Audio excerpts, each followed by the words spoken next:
Olá, meu amigo e amiga, estamos de volta com o nosso Portal do José, no momento em que eu estou tendo a grata satisfação de perceber que a maior parte das pessoas que estão sempre aqui no nosso Portal do José já começam a enxergar com muito mais nitidez algo que eu tenho sempre comentado aqui com vocês, que filas iriam se formar, que filas formadas iriam dar passinhos para a frente, chegariam até o guichê, algumas criaturas seriam presas, muitos meteoros também estariam chegando, que iriam atingir também algumas criaturas, que elas não conseguiriam depois sair de uma cadeia, que também muitas dessas criaturas se atirariam em desespero num grande rio caudaloso, mas com uma grande catarata, uma grande cachoeira ao final. E agora estamos vendo algumas criaturas dentro desse rio caudaloso se abraçando em qualquer coisa que está boiando.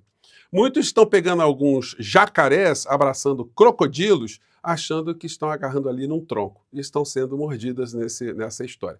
Eu vou mostrar para vocês mais uma sequência de acontecimentos que se deram hoje, que mostram que o caminho dessas criaturas é absolutamente irreversível. Não dá para nadar contra a correnteza abraçado com um jacaré te mordendo. É mais ou menos essa situação que está acontecendo com a maior parte dessas criaturas. E o mais mordido nesse momento, e o que será bastante abocanhado, é a figura do inelegível, do criminoso mor da nação. Bom, vou conversar com vocês sobre o que está acontecendo, mas antes de mais nada, é sempre muito importante convidar você que está chegando agora ao nosso portal e ainda não é inscrito, para que você se inscreva aqui conosco e venha conhecer também os nossos outros vídeos.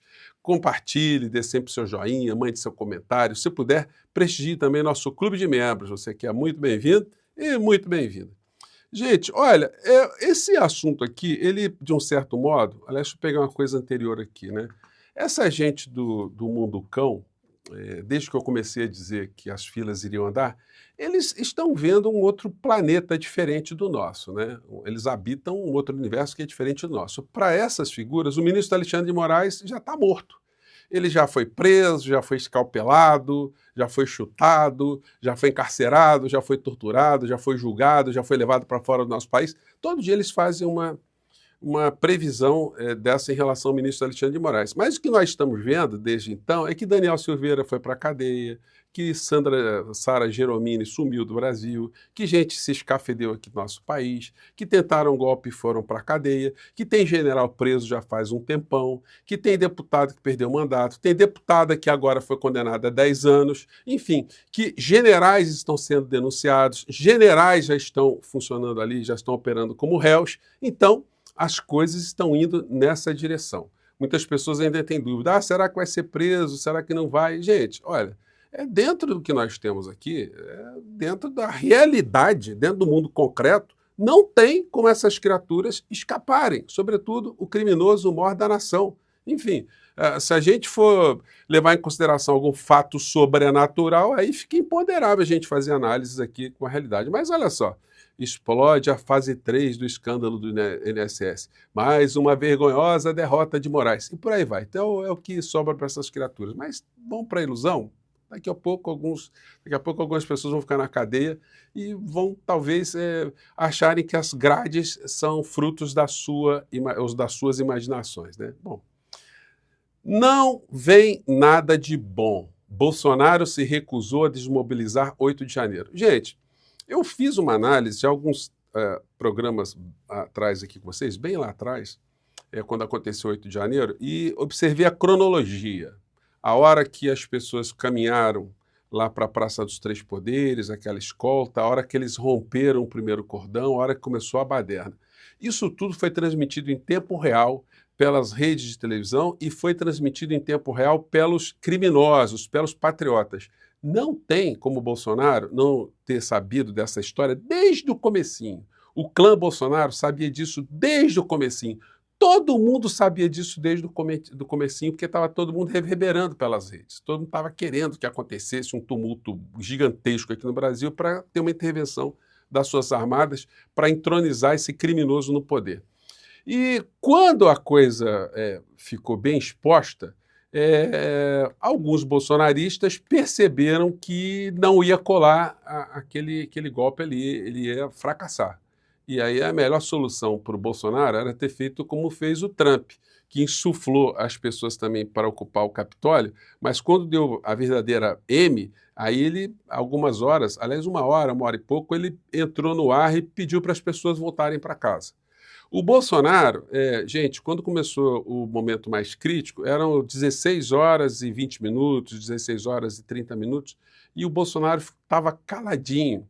E foi nesse momento que o Paulo Figueiredo ligou para o Coronel Cid e falou: Cid, olha só, isso vai dar M. Esse troço está totalmente fora de controle agora. É melhor o Bolsonaro chegar e pedir para essa turma fazer uma publicação, pedir para as pessoas irem embora e tal.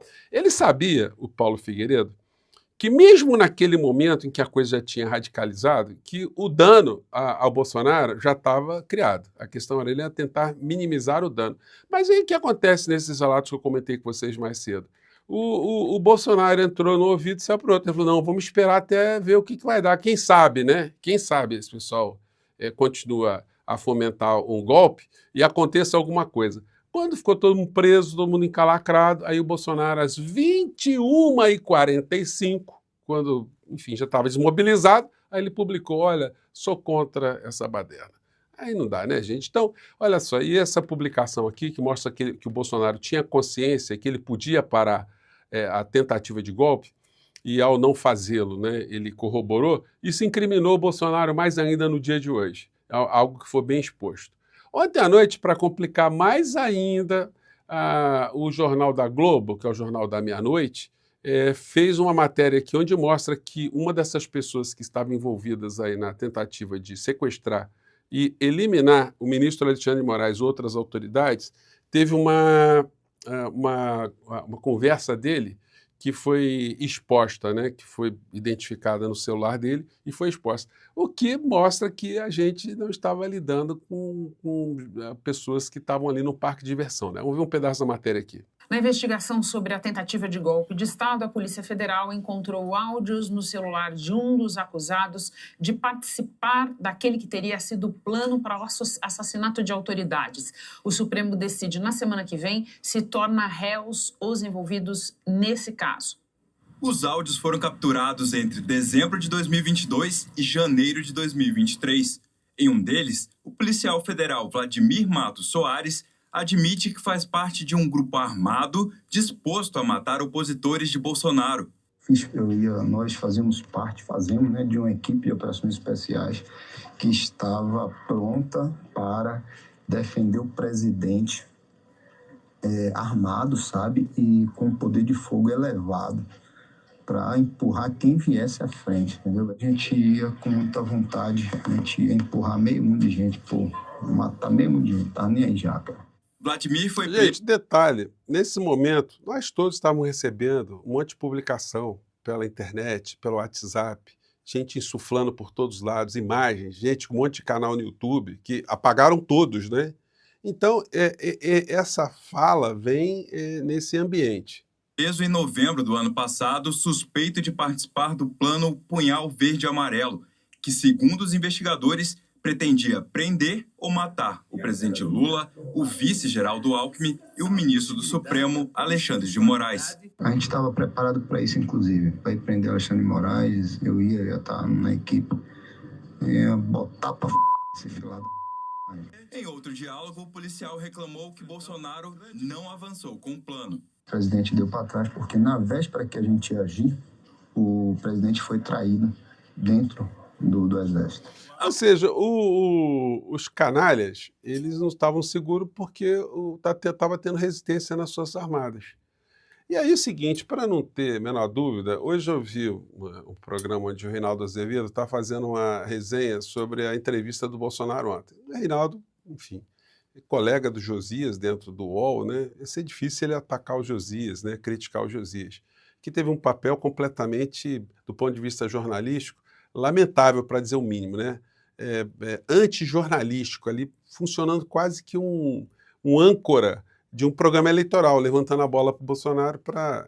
raramente ele fazia ali uma contestação muito pontiaguda. E bastava lembrar algumas coisas, como o Reinaldo hoje lembrou. dessa fala aqui do Bolsonaro, numa reunião, que o Bolsonaro sabia que tinha sido gravada, mas ele não sabia que o Coronel Cid estava com o registro dessa gravação e que a Polícia Federal iria pegar depois dessa gravação, que estava armazenada nas nuvens. Ele tentou apagar, mas foi colhida, o que comprova que a Orcrim estava ali reunida para dar um golpe, né? Vamos pegar esse trechinho aqui. Alguém tem dúvida que vai acontecer no dia 2 de outubro? Qual o recorte que vai estar às 10 da noite na televisão? Alguém tem dúvida disso? A gente vai ler um recurso no Supremo Tribunal Federal. Vai pra puta que eu pariu, porra! Ninguém quer virar mesa, ninguém quer dar um golpe, ninguém quer botar tropa na rua, fechar isso, fechar aquilo. Mas estão vendo o que está acontecendo.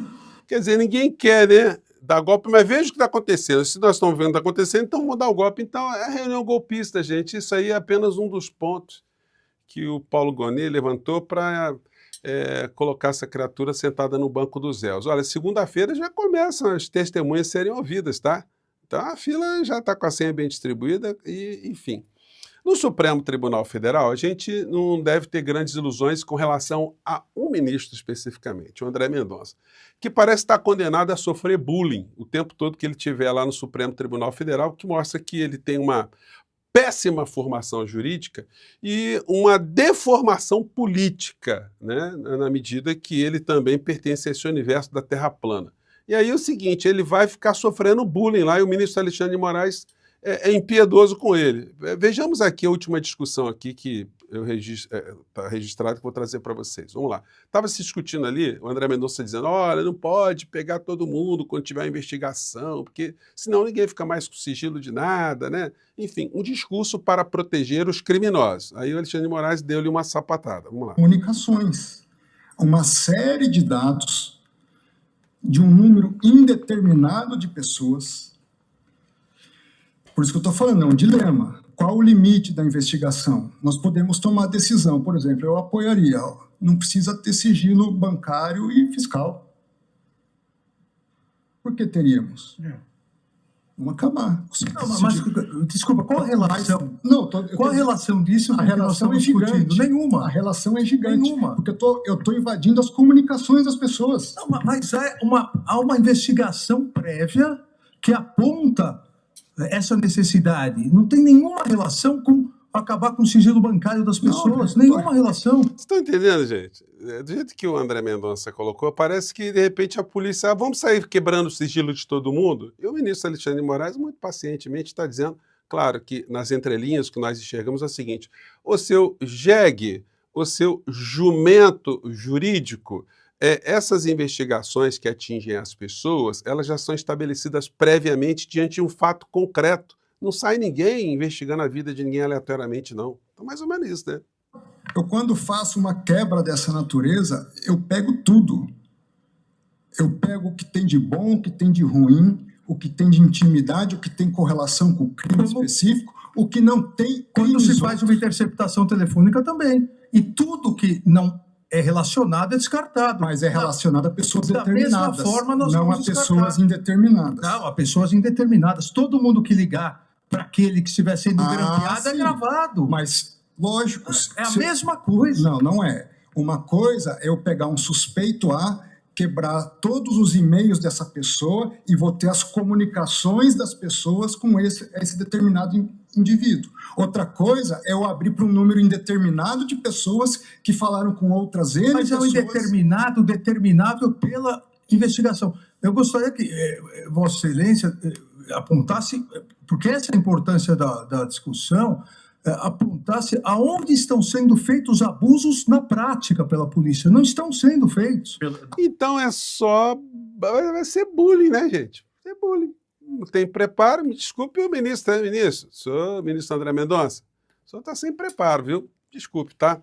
Gente, eu queria comentar com vocês agora a ida do presidente Lula, depois de 25 horas de viagem de voo, fez escala no Brasil, foi para o Uruguai para prestigiar o povo uruguaio, um ex-chefe de Estado do Uruguai, Pepe Mujica. E ele fez um discurso muito bacana, mas eu quero colocar só as imagens aqui para vocês logo após o discurso. Vamos lá.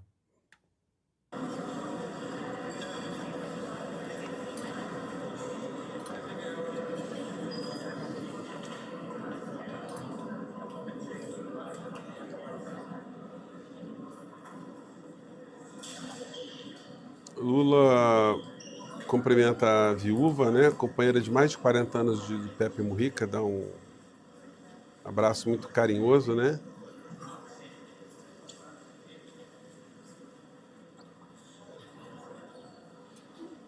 A Janja, né? Cumprimenta ali, cumprimenta o presidente do Chile, o Boric. E isso é uma coisa muito significativa, né, gente? Porque, vejam só, o Uruguai é um país pequeno, um país irmão do nosso país, mas essa cerimônia ela tem um significado muito grande, essa reverência que o presidente Lula fez. Eu peguei uma imagem aqui no outro ângulo dos meus amigos do ICL. Vou pegar aqui.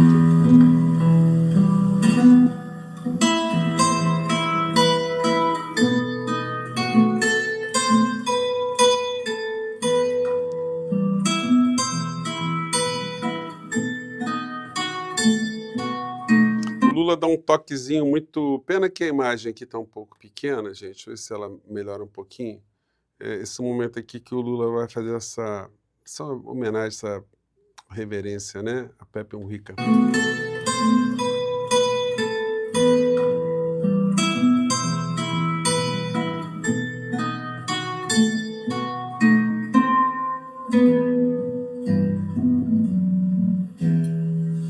Então, quer dizer, né? Adeus, né, meu amigo? Então, enfim, vocês vão ver muitas matérias sobre isso, sobre essa despedida, né, de Lula representando nosso país, o humanismo brasileiro. Enfim, é o lamento que a gente tem dessa perda, né? Gente, eu fico por aqui, 8 horas, logo mais à noite, estarei acompanhando com vocês aqui uma aula lá do ICL. Vou deixar a inscrição aqui, o link da inscrição aqui, para você se credenciar lá para assistir. Acho que vai ser muito bacana, tá bom? Fico por aqui, um grande abraço, até o nosso próximo encontro. Tchau!